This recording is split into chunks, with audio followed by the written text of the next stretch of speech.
नमस्कार दोस्तों, civil service PMI academy में आप सबका हार्दिक स्वागत है। मेरा नाम है शशि रंजन। आज के इस वीडियो में या कहें कि अगले 6-7 वीडियो में मैं मॉडर्न इंडियन हिस्ट्री से संबंधित जो मेन टॉपिक है, पहला पसंदीदा टॉपिक है स्टेट पुलिस और यूपीएससी एग्जाम का, यानी कि प्लासी की लड़ाई, उससे संबंधित घटनाक्रमों पर चर्चा करूंगा। बने रहिए हमारे साथ। चलिए आगे बढ़ते हैं दोस्तों। प्लासी की लड़ाई कि जो वो हुई थी 23 जून 1757 को। लेकिन 23 जून 1757 को ही ऐसा कुछ तो नहीं हुआ होगा कि अचानक प्लासी की लड़ाई हो जाती है।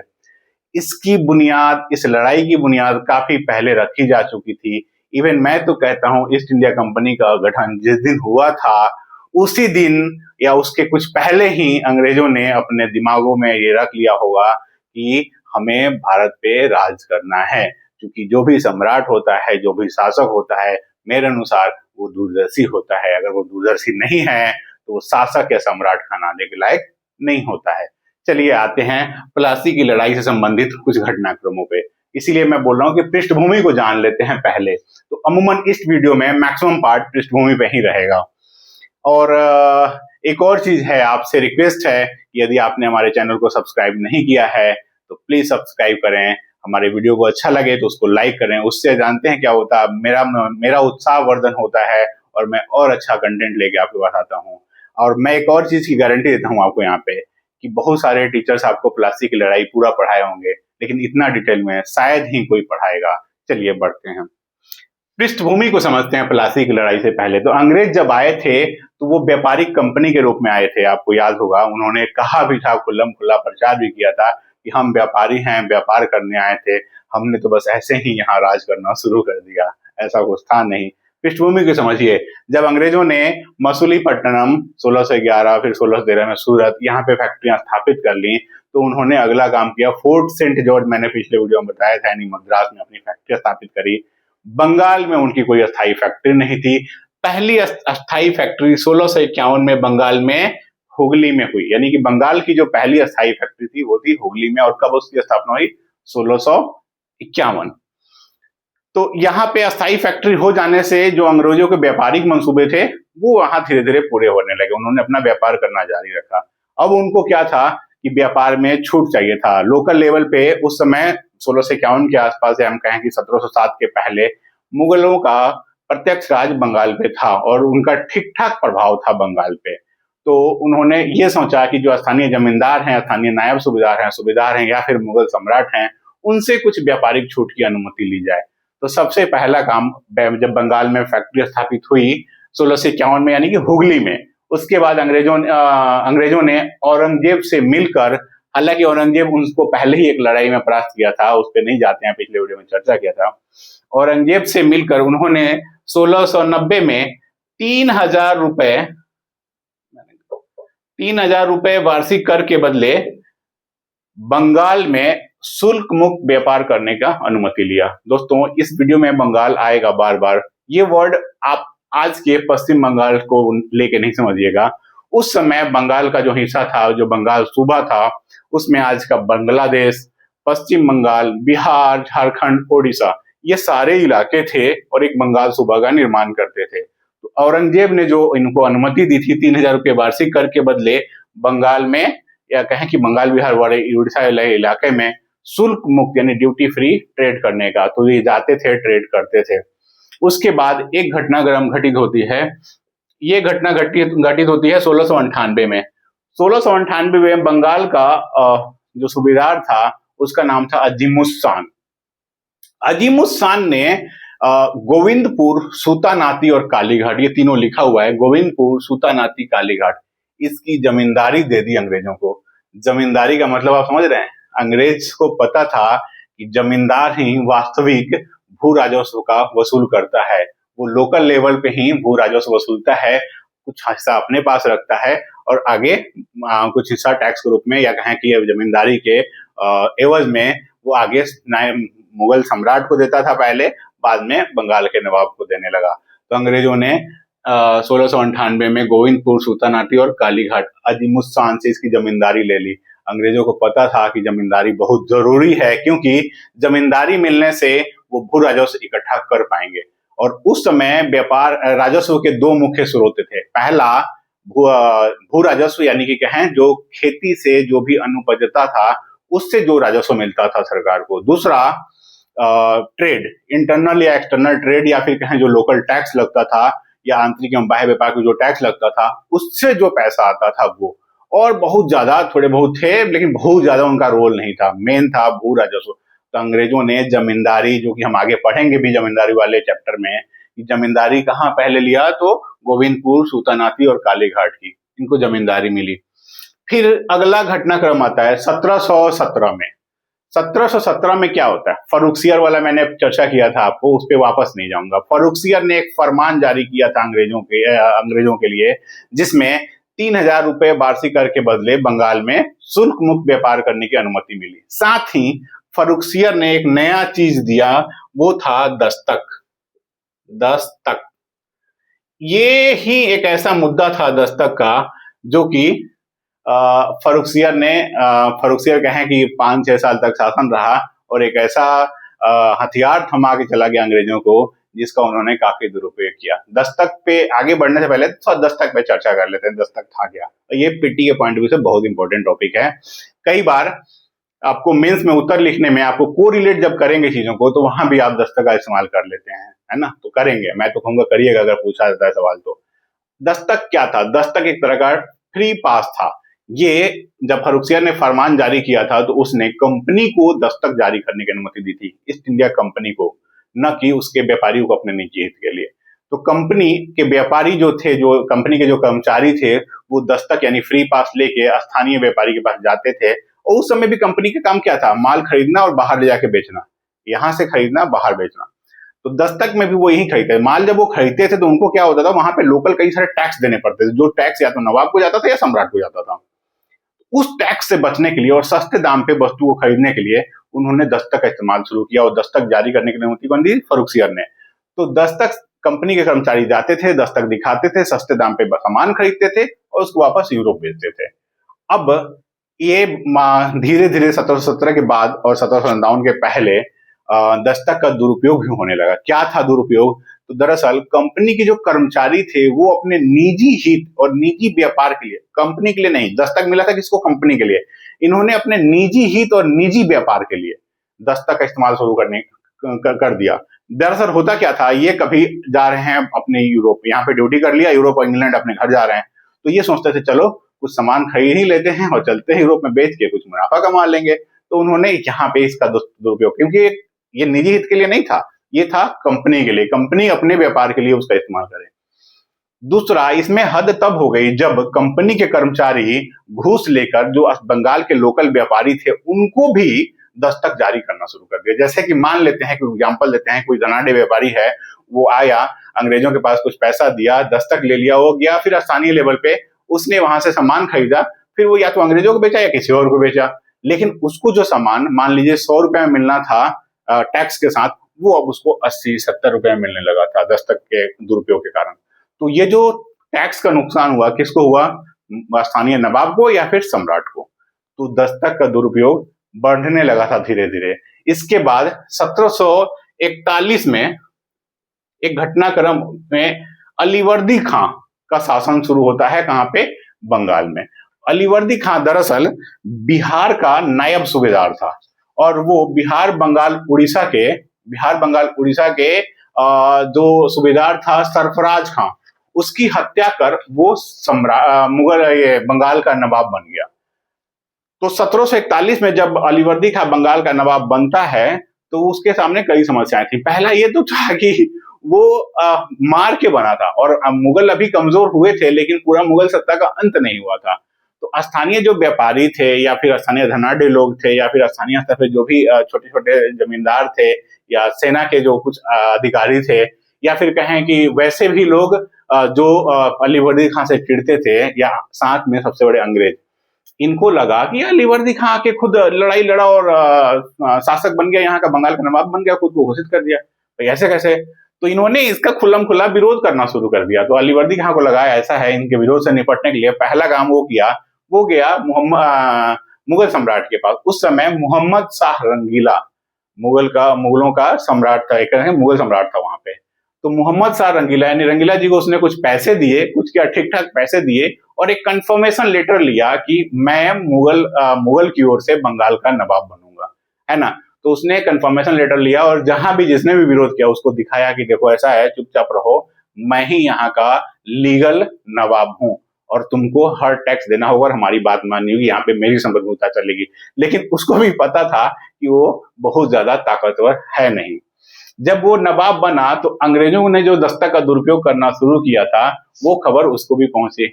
उसको पता लगता है कि अब यहाँ के व्यापारी भी एक तरह से कहें उस दस्तक का दुरुपयोग करने लगे थे। तो वो उसको रोकने का कोशिश किया, गया लोग अंग्रेजों से भी वार्ता की और कोशिश किया रोकने का। इसी बीच अंग्रेजों ने फोर्ट विलियम, आपको याद होगा कलकत्ता में जो गोविंदपुर सुल्तानाती कालीघाट मैंने बताया यहीं पे इलाके में कलकत्ता में फोर्ट विलियम यानी एक किले की स्थापना करी थी अंग्रेजों ने।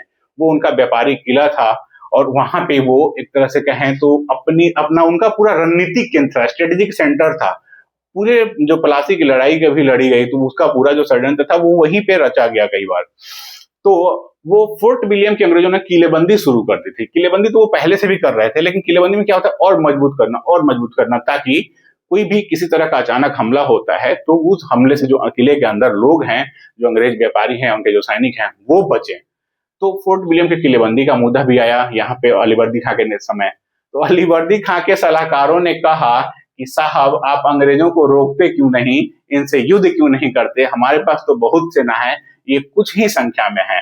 तो अलीवर्दी खां कहता है, ध्यान से सुनिएगा इस अलीवर्दी खां के स्टेटमेंट को, कि ये अंग्रेज यानी कि ईस्ट इंडिया कंपनी वो मधुमक्खी है जिसको न छेड़ा जाए तो वो शहद देगी और छेड़ा जाए तो काट काट कर मार देगी। यानी कि वो पता था उसको कि उसकी अपनी ताकत क्या है और अंग्रेजों की ताकत क्या है। भले ही वो संख्या में कम थे लेकिन वो संगठित थे, एकजुट थे, उनका एक ही लक्ष्य था। वो उनको पता था कि अंत में हमें शासन ही करना है और ये सब तो भूमिका चल रही थी। अभी वो बेसिकली अच्छे समय का इंतजार कर रहे थे। तो अलीवर्दी खां के जब सलाहकारों ने ये कहा तो वो उस पर कोई कार्रवाई नहीं किया और अपना स्टेटमेंट उनको दे के रह गया। स्टेटमेंट मैं रिपीट करता हूँ, ध्यान रखिएगा इस चीज को। ये मेंस में यूपीपीसीएस या यूपीएससी कहीं पे भी फिर से पूछा जा सकता है, पूछा भी गया है कि अंग्रेज यानी कि ईस्ट इंडिया कंपनी वो मधुमक्खी है जिसको न छेड़ा जाए तो वो काट काट के, वो न छेड़ा जाए तो वो शहद देगी और छेड़ा जाए तो काट काट के मार देगी। तो यानी कि उसको पता था अपनी हकीकत। ठीक है, अब आते हैं इसके बाद के घटनाक्रम पे। तो दरअसल दोस्तों अलीवर्दी खां की मृत्यु होती है 1756 में। 1756 में जब उसकी मृत्यु हुई तो सिराजुद्दौला 10 अप्रैल 1756 को सिराजुद्दौला जो उसका नाती था, कई बार इंग्लिश ट्रांसलेशन में पोता भी लिख देते हैं कुछ कुछ लोग, एनसीईआरटी वाले बुक में भी मैंने पोता ही पढ़ा था, तो आप उस चीज को ध्यान रखिएगा। अलीवर्दी खां का नाती था कौन? सिराजुद्दौला। ये बनता है शासक 10 अप्रैल 1756 को, बंगाल का नवाब बनता है। तो जब बंगाल का नवाब बना सिराजुद्दौला तो उसने देखा कि ये सब तो फोर्ट विलियम और दस्तक ये सब खुला चल ही रहा था और कुछ और भी समस्याएं थी जो अलीवर्दी खां के समय थी, इसके टाइम पे भी था। कौन कौन सी समस्याएं थी देखिए उसको।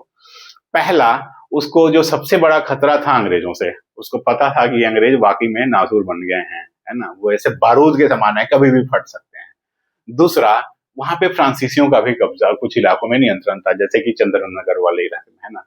तो उसको पता था कि अंग्रेजों से निपटे कि फ्रांसीसियों ने निपटे, पहले अंग्रेजों से निपटे या बाद में फ्रांसीसियों से। तो ये उसके मन में उधेड़-बुन चल रहा था। दूसरा, जो सिराजुद्दौला के समय जो दूसरा समस्या था वो था अफगानों का आक्रमण। आपको याद होगा 1739 में करनाल का युद्ध हुआ था और उसके बाद अहमद शाह अब्दाली के नेतृत्व में ही आगे अफगानों ने दिल्ली तो छोड़िए, वो मथुरा और आगरा तक आ गए थे लूटमार करने के लिए, आक्रमण करते करते। तो कब वो बंगाल पे आ जाते, यानी कि उसको वेस्ट साइड से अफगानों के आक्रमण का भी भय था, अंग्रेजों और फ्रांसीसियों का तो था ही, अफगानों के आक्रमण का भी भय था। इधर पेशवाओं में जो पेशवा थे बालाजी बाजीराव, यानी कि उनका उर्फ कहते हैं, यानी उनका दूसरा नाम था नाना साहब। 1740 से 61 तक उनका शासनकाल था। तो पेशवा उनके समय में काफी मजबूत हो गए थे, पेशवा नहीं सॉरी मराठा काफी मजबूत हो गए थे। और कहा यह जाता है कि कटक से अटक तक, कटक से अटक तक मराठाओं की दुदुम्बी बजती थी, यानी कि मराठाओं का एक तरह से कहें प्रत्यक्ष अप्रत्यक्ष शासन था। ये यहाँ से चौथ एवं सरदेशमुखी वसूलते थे। क्या? चौथ एवं सरदेशमुखी।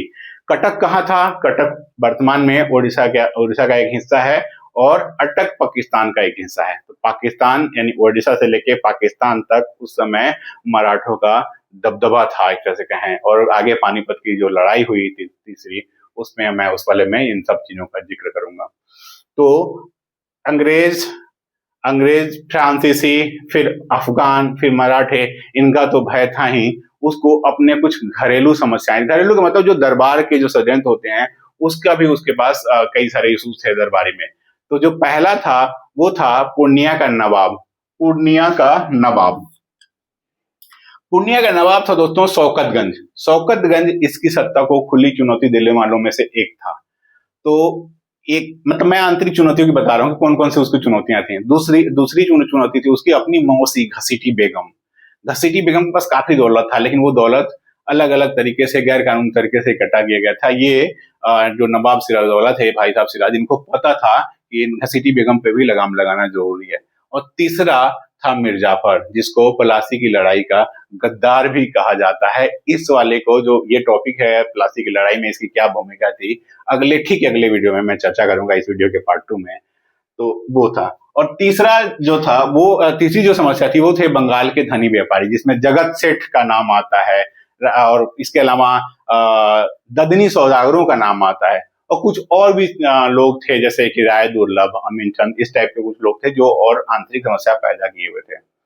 दोस्तों आगे बढ़ने से पहले मैं आपसे फिर से रिक्वेस्ट करता हूँ कि हमारे चैनल को सब्सक्राइब कीजिएगा, ठीक है। तो जब सिराजदौला ने अपनी चुनौतियों का जब आकलन कर लिया तो वो सोचा कि क्यों ना हम इन चुनौतियों से निपटें, क्योंकि एक अच्छा शासक वही होता है जो अपनी सारी चुनौतियों का समाधान करता है। तो सबसे पहले उसने पूर्णिया के नवाब, आंतरिक चुनौतियों से निपटा और सबसे पहले उसने पूर्णिया के नवाब को सबसे पहले क्रम का मतलब ये नहीं है कि ये एक चेक क्रम ही है। उसने पूर्णिया के नवाब को मनिहारी के युद्ध में लड़ाया और हरा कर मार डाला। मनिहारी का युद्ध हुआ था अक्टूबर 1756 में। तो पूर्णिया का नवाब था शौकतगंज और उसको हराया और लड़ाया। तो एक समस्या ये वाली खत्म हो गई उसने। दूसरी थी घसीटी बेगम। इसको उसने घसीटते हुए ले आया और इसको कैद कर लिया। घसीटी बेगम के पास काफी पैसा था, आगे चर्चा करेंगे अंग्रेजों वाले में। तो वो पैसा नहीं हासिल हुआ, बस उसको कैद करके ले आया। तो घसीटी बेगम की समस्या भी खत्म हो गई। अब थे मिर्जाफर जी भाई साहब। मिर्जाफर को उसने सेनापति से हटा दिया और सेनापति से हटा के मीर मदन नाम के एक व्यक्ति को सेनापति बनाया तत्काल के लिए।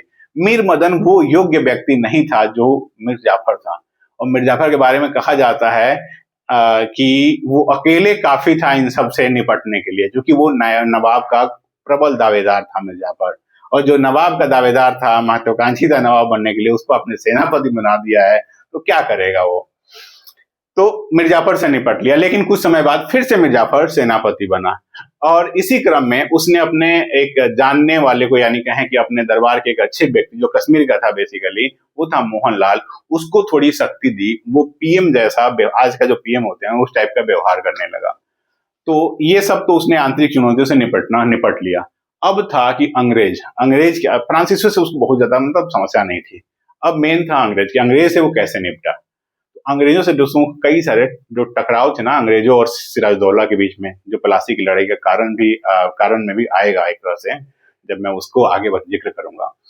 तो अंग्रेजों से सिराजदौला का जो टकराव था उसके कौन कौन से मुख्य बिंदु थे समझ लेते हैं एक बार पॉइंट वाइज। पहला था दस्तक का मुद्दा, मैंने जिक्र किया है। दस्तक का दुरुपयोग बहुत बड़ा मुद्दा था, उसको रिपीट नहीं करूंगा। दूसरा था संप्रभुता का मुद्दा। दरअसल अंग्रेजों ने यानी ईस्ट इंडिया कंपनी ने कासिम बाजार और फोर्ट विलियम, इन दोनों जगहों पे उनकी फैक्ट्रियां भी थी और कुछ और भी गतिविधियां चल रही थी। तो एक बार और सिराजदौला जाता है कासिम बाजार की फैक्ट्री का निरीक्षण करने के लिए, यानी इंक्वायरी करने के लिए क्या चल रहा है यहाँ पे। अंग्रेज उसको वहां नहीं घुसने दिए। तो एक तरह से कहें उन्होंने वहां पे अपना संप्रभुता का दावा किया। सेम चीज फोर्ट विलियम में हुआ। फोर्ट विलियम में वो अपना किलेबंदी करने लगे थे। ये मना करता है किलेबंदी नहीं करना है, आपका जितना काम है किलेबंदी का वो हो गया, अब क्या कर रहे हैं। ये लोग बेसिकली फोर्ट विलियम पे ना चारों ओर जो फोर्ट विलियम का ऊपरी हिस्सा था तोप चढ़ाने लगे थे। तोप का मतलब ये है कि उनको लगा था कि कोई भी आएगा, गहरी खाइयां तो होती ही थी किले के चारों ओर, तोप भी ऊपर लगा दिया, कोई भी आएगा डायरेक्ट आक्रमण करो, मारो। तो वो जरूरी था इनके लिए। तो ये चीज सिराजुद्दौला को खट गई। तो वो जब गया तो अंग्रेज कहते हैं कि भाई साहब ये हमारा संप्रभु इलाका है। वो कहता है शासक यहाँ का नवाब मैं हूँ, संप्रभु इलाका तुम्हारा, ये कैसे चलेगा? तो अंग्रेज कहते हैं मजे लेने के लिए कि ऐसा है नवाब साहब, आपकी संप्रभुता वहीं खत्म हो जाती है जहां से हमारी सीमा शुरू होती है। आप इस चीज को ध्यान रखिएगा, नोट करिएगा। एक बात पूछा जा सकता है आपसे मेंस में, टिप्पणी कीजिए कि अंग्रेजों ने सिराजुद्दौला को कहा कि आपकी संप्रभुता वहीं खत्म हो जाती है जहां से हमारी सीमा शुरू होती है, यानी कि कासिम बाजार और फोर्ट विलियम का उदाहरण। ठीक है, तो अंग्रेजों से निपटना अब इनके लिए जरूरी हो गया था। अब जो टकराव का एक और बिंदु था वो था कई बार ना दरबार के कुछ षड्यंत्रकारी थे, जैसे कि मिर्जाफर भी बहुत बड़ा षड्यंत्रकारी था, राय दुर्लभ, जगत सेठ बंधु या फिर कहें घसीटी बेगम। तो इन सबको ना वो, या फिर जो भगोड़े लोग थे शासन नवाब के बंगाल के, उनको भी अंग्रेजों ने अपने यहाँ पनाह दे दी थी। तो ये एक बड़ा मुद्दा था। घसीटी बेगम को जब उसने पकड़ा था तो घसीटी बेगम के पास काफी दौलत इतना था कि आपको कहा जाता है कि वो मतलब नवाब उससे 3-4 साल आराम से अपना शासन निकाल लेता। घसीटी बेगम ने, एक व्यक्ति था उसका नाम था राज बल्लभ को दे दिया। वो उसका काफी नजदीकी आदमी था राज बल्लभ। तो राज बल्लभ को दे दिया पैसा घसीटी बेगम ने अपना सारा, और कहा कि आप इसको सुरक्षित रखो क्योंकि इस सिराजुद्दौला का भरोसा नहीं है, यदि मैं वापस आती हूँ तो आप मुझे पैसे देना, नहीं तो मेरे वंशजों को दे देना। राज बल्लभ ने क्या किया, अपने बेटे कृष्ण बल्लभ को अंग्रेजों की शरण में भेज दिया, वो सारे पैसों के साथ। तो ये एक बड़ा मुद्दा था कड़वाहट का। एक और कारण था, जब सिराजुद्दौला 10 अप्रैल 1756 को बना था नवाब बंगाल का, तो उसका राज्यारोहण हुआ था दोस्तों। और राज्यारोहण में ये अंग्रेज जो है नहीं आए थे, कई लोग नहीं आए थे, उसमें अंग्रेज भी थे, इन्होंने कोई नजराना नहीं दिया था। तो सिराजुद्दौला को लगा कि हमारे साम्राज्य में रहते हो, हमारे इलाके में रहते हो, तुम हमको नजराना नहीं दे रहे हो, हमारे सामने आके झुक नहीं रहे हो, इसका मतलब वही था संप्रभुत्व वाला मुद्दा। तो ये सारे कारण थे कि जो टकराव के मुद्दा बना। और जब टकराव का जब क्लियरली उसको पता चल गया कि हाँ ये सारे मुद्दे हैं टकराव के, तो सिराजुद्दौला सोचता है कि इनसे अब निपटा जाए। तो निपटने के क्रम में सिराजुद्दौला ने सबसे पहला काम किया वो था कासिम बाजार की फैक्ट्री, है ना। कासिम बाजार की फैक्ट्री 17 मई 1756 में वो आक्रमण करता है कासिम बाजार की फैक्ट्री पर और कब्जा कर लेता है। कब्जा करने के बाद यहाँ का काम खत्म, कासिम बाजार की फैक्ट्री वाला। अब बारी आती है कलकत्ता की, जो कि ये तीनों इलाकों का मिला जुला रूप था।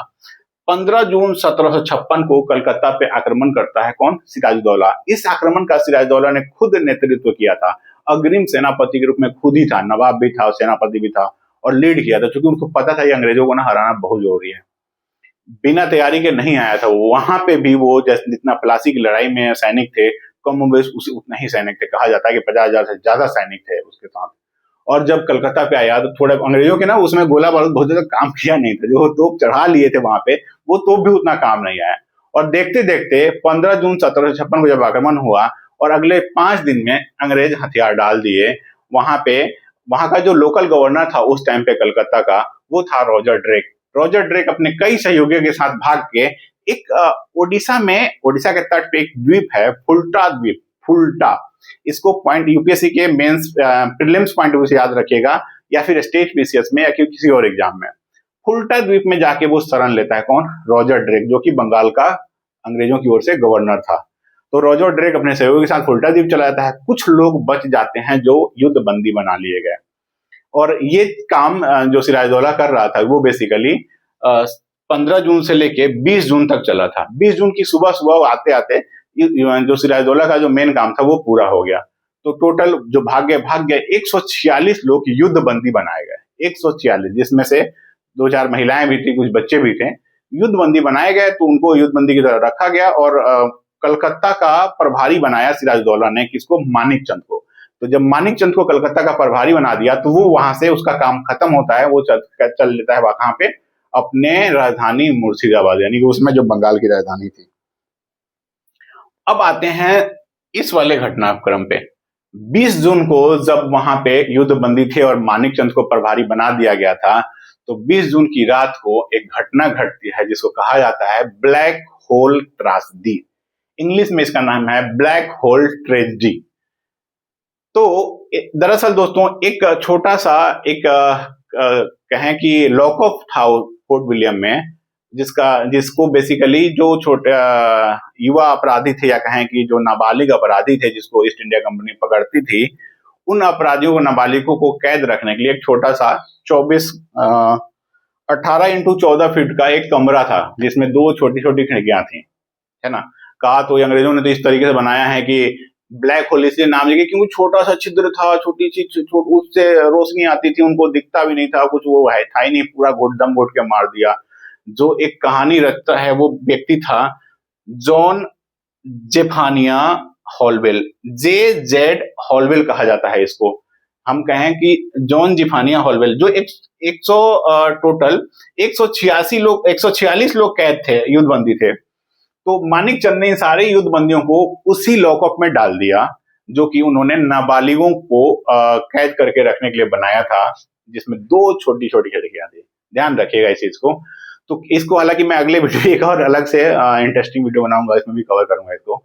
तो उसमें क्या था, इन्होंने कि जब कैद कर दिया तो 20 जून के रात में, यानी कि कहें कि 20 और 21 जून को, जब 21 जून को सुबह में देखा गया तो वहां पे 146 में से 123 कैदी या युद्धबंदी मारे गए थे और मर गए थे, मारे नहीं कहेंगे, मर गए थे, और केवल 23 लोग बचे थे। 23 में से एक जो बचा था वो था जॉन जिफानिया हॉलवेल। ये कौन था हॉलवेल? हॉलवेल दरअसल ये कलकत्ता जो जमींदारी मिली हुई थी ना गोविंदपुर सुल्तानाती कालीघाट की, यहाँ का जमींदार था वो, और वो बच गया था। और उसने आगे एक किताब लिखी और उसी किताब में इस पूरे घटनाक्रम का जिक्र किया। वो आगे अंग्रेजों को भी बताया कि भाई साहब कैसे हमें एक दम घुटू कमरा में बंद कर दिया सबको और दम घोट के मार दिया। दरअसल मारा नहीं गया था उन्होंने, जब उनको उस कमरे में बंद किया गया था तो उनको वाकई में जून का महीना था, आप देख रहे हैं सब जून में चल रहा है, 15 जून 20 जून की, तो जून के महीने में दरअसल गर्मी, बंगाल वाले इलाके में गर्मी भी बहुत पड़ती है, तो वहां पे उनको सांस लेने में दिक्कत हो रही थी। एक तो अंग्रेज थे, सांस लेने में भी दिक्कत हो रही थी, तो वो एक दूसरे को रौंद के जाते थे खिड़की के पास कि थोड़ा सा ऐसे करके सांस ले लो ऐसे, ताकि उनको साफ हवा मिले। तो अगर आपको जानना ही है तो ऐसा भी नहीं था कि आप एक दूसरे को साइड करके नहीं जा सकते थे, रणनीति ऐसी थी नहीं आपकी, ताकि नहीं मैं बचूं मैं बचूं मैं बचूं, तो सब एक दूसरे को रौंद के जाने लगे। जो उसमें घायल हुआ वो पड़ता गया और आगे मरता गया। सुबह सुबह जब 6 बजे अगले दिन यानी 21 जून को जब 6 बजे दरवाजा खोला गया उसका लॉकअप का, तो 23 लोग जिंदा बचे थे, जिसमें से मेन था JZ हॉलवेल। इसी को माना जाता है कि ये पूरे त्रासदी का पूरा घटनाक्रम अपने जिक्र किया है कि भाई ऐसे है, अंग्रेजों को बताया, खासकर मद्रास के अंग्रेजों को, ब्रिटेन में भी जाके बताया कि इसका बदला लेना जरूरी हो गया है, इनका मन बढ़ गया है, इन्होंने विश्वासघात किया है, इन्होंने हमारे पे हमला किया है, फलाना ठिकाना, और इस हमले का बदला लिया जाए। और बदला लेने के लिए पूरा प्लासी की लड़ाई के लिए इसको बहुत बड़ा हथियार बनाया अंग्रेजों ने। कारण दिया कि हाँ प्लासी की लड़ाई का एक मुख्य कारण था, और उन्होंने प्लासी की लड़ाई लड़ी। तो जब ब्लैक होल और ये सब घटनाओं की खबर फैलता है तो आगे अंग्रेज काफी दुखी हुए। दोस्तों इस ब्लैक होल के साथ साथ एक और घटना मैं अलग से जिक्र कर देता हूं कि जैसे अंग्रेजों ने इसका महिमा मंडन किया अपने पक्ष को आगे बढ़ाने के लिए और भारत पे राज करने के लिए, एक दूसरी घटना घटती है पोडुनूर वैगन ट्रेजेडी की। पोडुनूर में दरअसल 1921 में, नवंबर 1921 में मुपला विद्रोह अपने चरम पे था। मुपलाओं के विद्रोह को अंग्रेजों ने बहुत बुरी तरह से दमन किया था, और उसके बाद उन्होंने क्या किया कि 67 मुपला जो युद्धबंदी बने थे एक जगह पे, उनको पोडुनूर के सेंट्रल जेल में उनको भेजना था। पोडुनूर सेंट्रल जेल उन्होंने भेजा कैसे? एक मालगाड़ी के बंद डब्बे में रख दिया 67 को और भेज दिया। और जब वो वहां पे उतारा गया तो सब मर गए थे उसमें। क्यों? क्योंकि उनका दम घुट गया था। अंग्रेजों ने कभी इस घटना का ठीक से जिक्र नहीं किया पोडुनूर वैगन ट्रेजेडी का। वो जब अपने इतिहास को करते हैं तो वो केवल ब्लैक होल ट्रेजेडी को महिमा मंडित करते कि भारतीयों ने हमारे साथ विश्वासघात किया था। वो कभी ये नहीं कहते हैं कि हमने क्या किया था पोडुनूर वैगन ट्रेजेडी में, क्या किया था हमने मुपलाओं के साथ। मुपला क्या थे इनका मैं अलग से चर्चा करूंगा। तो ये सब चीजें ऐसी थी ना कि वो उनका जो दोगलापन था वो नजर आता है पूरा। तो ये डेट याद रखिएगा, 21 नवंबर 1921 को मुपला विद्रोह के समय 67 टोटल थे, जो सबके सब मारे गए थे, 0 बचे थे। तो ये थी 200 घटना। जब अब आते हैं आगे, बढ़ते हैं प्लासी की लड़ाई वाले मूल बात पे। तो जब कलकत्ता के खबर पतन की खबर पहुंचती है मद्रास में, आपको मैंने पिछले वीडियो में बताया था कि मद्रास में फोर्ट सेंट जॉर्ज, उन्होंने वहां पे किला बनाया था, वहां पे ठीक ठाक संख्या में अंग्रेज थे। तो अंग्रेजों ने रॉबर्ट क्लाइव के नेतृत्व में एक सेना भेजी। वो कौन था रॉबर्ट क्लाइव, उसका अगला जिक्र करेंगे अगले वाले क्लास में।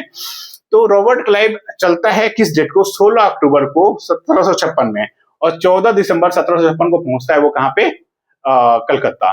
जब वो पहुंचा कलकत्ता तो उसने सबसे पहला काम किया कलकत्ता को फ्री करने का। कलकत्ता को फ्री करने के क्रम में कलकत्ता पे किसका प्रभारी कौन बनाया था औरंगजेब ने, सिराजदौला ने, याद करिए। उसने सिराजदौला ने प्रभारी बनाया था मानिक चंद को।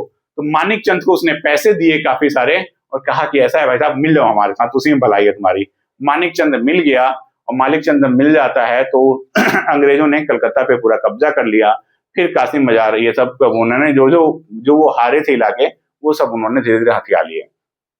मेजर थी था कलकत्ता। कलकत्ता पे जब वापस अंग्रेजों के खबर की, अंग्रेजों के कब्जे की खबर पहुंचती है सिराजदौला के पास, तो वो सोचता है अपना ही आदमी फिर से गद्दार निकल गया है ना, मानिक चंद। तो वो कहता है अरे चलो कोई बात नहीं, लेकिन ऐसा कुछ नहीं था। अंग्रेजों को पता था कि अब हमें आक्रमण करने का टाइम आ गया है।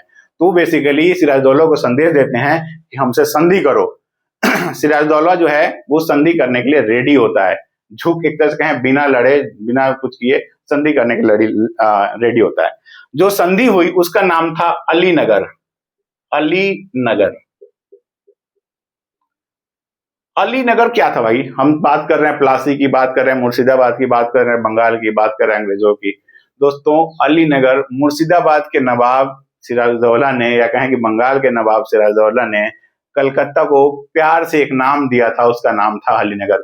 तो कलकत्ता का ही एक दूसरा नाम था अलीनगर, जिसको सिराजदौला ने नाम दिया था। ये जो संधि हुई वो होती है 9 फरवरी 1757 को। 9 फरवरी 1757 को अलीनगर की संधि होती है। इस संधि में सिराजदौला ने जितने भी इलाकों पे कब्जा किया था उस पे अपना नियंत्रण छोड़ने का ऑफिशियली एग्रीमेंट किया। साथ में कई मतलब ठीक ठाक पैसे के रूप में उसने हर्जाना भी स्वीकार किया कि मैं अंग्रेजों को हर्जाना दूंगा इसका। और उसके बाद अंग्रेजों ने एक और 2-3 और इसमें बातें मनवाई। एक था कि अंग्रेजों ने कहा कि हम अपना सिक्का, टकसाल, ये सब जो सिक्का ढालने का, टकसाल चलाने का अधिकार आपको देना पड़ेगा हमें बंगाल में। इसके अलावा कलकत्ते की पूर्ण किलेबंदी जिस प्रकार से अंग्रेज चाहते थे उसका भी इस संधि में जिक्र हुआ कि मुझे, यानी कि हमें पूर्ण किलेबंदी से तुम नहीं रोकोगे क्योंकि अब हमारी संप्रभुता होगी कलकत्ता में। तो ये सब हुआ और अलीनगर की संधि होती है कब? 9 फरवरी 1757 को। अभी हम आएंगे 23 जून 1757 के बारे। अंग्रेजों को पता था कि डायरेक्ट हमला करना सही नहीं है क्योंकि उनके पास बहुत ज्यादा सैनिक नहीं थे। तो अब अंग्रेजों ने प्लासी की लड़ाई लड़ने के लिए कुछ षड्यंत्र रचना शुरू किया। षड्यंत्र क्या था दोस्तों? प्लासी की लड़ाई के बारे में कहा जाता है कि यदि षड्यंत्र नहीं हुआ होता, यदि मिर्जाफर गद्दार नहीं निकला होता, यदि राय दुर्लभ गद्दार नहीं निकला होता, एक और नाम आता है खादिम खान, यदि खादिम खान गद्दार नहीं हुआ होता तो शायद सिराजदौला प्लासी की लड़ाई नहीं आ लड़ता। तो अंग्रेजों ने इस षड्यंत्र की रचना कैसे की, एक बार उस पर भी नजर डालते हैं। अंग्रेजों को फिर से रिपीट कर रहा हूं, उनको पता था कि उनके सैनिक प्रॉपर नहीं है संख्या में, क्योंकि नवाब के सैनिक 50,000 प्लस, इनके पास 2,500-3,000 कहां से लड़ेंगे। तो इन्होंने षड्यंत्र किया। षड्यंत्र में पहला नाम था जो उनका पहला शिकार था, वो था मीर जाफर। मीर जाफर वो बंदा था जो असंतुष्ट था सेनापति नहीं बनाए जाने से, फिर सेनापति से बर्खास्त किया जाता है, फिर वापस लाया जाता है। तो उसको इन्होंने टारगेट किया और मीर जाफर मान भी गया। क्या था उसके साथ संधि कि यदि अंग्रेज जीतते हैं तो वहां पे मीर जाफर को बंगाल का नवाब बनाया जाएगा। तो नवाब बनने की लालच में मीर जाफर ने अपने ईमान को बेच दिया अंग्रेजों के साथ। मीर जाफर से उन्होंने जब बातचीत करी तो मीर जाफर कहता है ऐसा है, सहयोग के लिए और भी लोग जरूरी पड़ेंगे। तो उसमें नाम आता है बंगाल के कुछ धनाढ़ व्यापारियों का, कुछ और अधिकारियों का, जैसे कि राय दुर्लभ। धनाढ़ व्यापारी में दो मेन नाम था। एक था जगत सेठ का। जगत सेठ में यहाँ पे 2 नाम थे, मेहताब राय और स्वरूप चंद। ये जगत सेठ बंडू के नाम से प्रसिद्ध थे। जगत सेठ एक तरह का उपाधि था बंगाल के एक व्यापारी घराने की, है ना। तो वहां पे जो जगत सेठ बंडू थे उस समय 2, वो थे मेहताब राय और स्वरूप चंद्र। फिर और कौन थे इस षड्यंत्र में? तो राय दुर्लभ था, अमीन चंद था, ये सब बिचौलिए के रूप में काम किए। तो अंग्रेजों ने षड्यंत्र का एक पूरा हिस्सा रच लिया था 1759 में, जो प्लासी की लड़ाई हुई 23 जून के पहले। यानी कि ये जो डेट है मई 1756 और 23 जून, उसके बीच में ये सारा काम हो गया था। तो अब एक सवाल ये भी आता है कि मिर्जाफर को ही क्यों चुना गया? तो दरअसल मिर्जाफर दो कारण थे इसके। एक तो मिर्जा जाफर सबसे ज्यादा असंतुष्ट था किससे, सिराजुद्दौला से, और दूसरा मिर्जा जाफर जो था बंगाल के धनी व्यापारियों का पसंदीदा व्यक्ति था। तो वो क्या था कि बंगाल के धनी व्यापारियों को लगता था कि सिराजुद्दौला बहुत ज्यादा टैक्स लेता है उनसे, तो उनको मुनाफा बहुत कम हो रहा था। तो उन्होंने कहा कि नहीं, हम सिराजुद्दौला के बजाय मिर्जा जाफर को पसंद करेंगे, यानी कि इसको नवाब बनाएंगे। दूसरा, वो चाहते थे अंग्रेज से भी हम व्यापार करने में इनको नुकसान होता था, तो अंग्रेजों ने जब उनसे संपर्क किया तो वो अग्री हो गए। और मिर्जा जाफर बिना उनके समर्थन के, बाकी में कहा जाता है ना, पैसा भी तो चाहिए होता है सरकार को चलाने के लिए, नवाब को अपने शासन चलाने के लिए, तो वहां पे आई बारी बंगाल के धनी व्यापारियों की। तो उन्होंने डायरेक्ट सपोर्ट किया, और इसके बाद जब ये सब हो गया, षड्यंत्र पूरा रच लिया गया। षड्यंत्र ये था कि मिर्जा जाफर युद्ध में सेना का नेतृत्व तो करेगा लेकिन लड़ेगा नहीं, और हुआ भी 23 जून 1757 को यही, कि जब क्लाइव चलता है मुर्शिदाबाद से। अभी तक क्या होता था, अंग्रेज खुद ही जाके आगे नहीं लड़े थे अभी तक, इनका ये पहली लड़ाई थी जहां पे कलकत्ता से ये चलता है मुर्शिदाबाद की ओर अपने सैनिकों को लेके, और पहुंचता है प्लासी के मैदान में। प्लासी कहाँ था, प्लासी बेसिकली मुर्शिदाबाद से 35 किलोमीटर के आसपास की दूरी पे एक गांव था नदिया जिले में। वहां पे लड़ाई होती है, और उस लड़ाई के परिणाम क्या होता है, उस लड़ाई में क्या क्या होता है, मिर्जा जाफर ने कैसे गद्दारी करी, दोस्तों इन सब के बारे में अगले वीडियो में चर्चा करेंगे। आप हमारे साथ बने रहिए। आपसे उम्मीद करता हूं कि आप हमारे वीडियो को सब्सक्राइब कर लिए होंगे, हमारे चैनल को सब्सक्राइब कर लिए होंगे। यदि वीडियो अच्छा लगे तो इसको लाइक करिए, और अपने दोस्तों के साथ चैनल को शेयर करना ना भूलें। नमस्कार, धन्यवाद, मिलते हैं अगले वीडियो में।